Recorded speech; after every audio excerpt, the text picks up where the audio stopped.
چجوری میتونیم تصاویری که میخوایم رو به صورت ریل تایم بسازیم. چالش 50 روز با 50 هوش مصنوعی خفن برای دیزاینرها. روز اول، برای این کار کافیه برید تو سایتی که براتون توی کپشن نوشتم و چیزایی که تو ذهنتونه رو بنویسید. من یه یوز پلنگ ایرانی میخوام که کیوته و داره پرواز میکنه توی آسمون، لباسشم الهام گرفته شده هست، گیم باشه، با سبک سایبر پانک باشه برامون،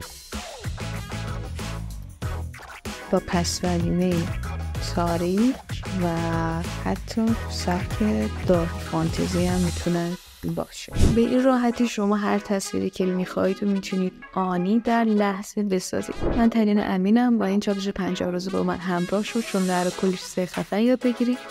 تو روز دوم قراره یاد بگیریم چجوری به تصاویر دیتیل بدید. این ویدیو رو هم بفرست بر دوستات که میدونی لازم میشه.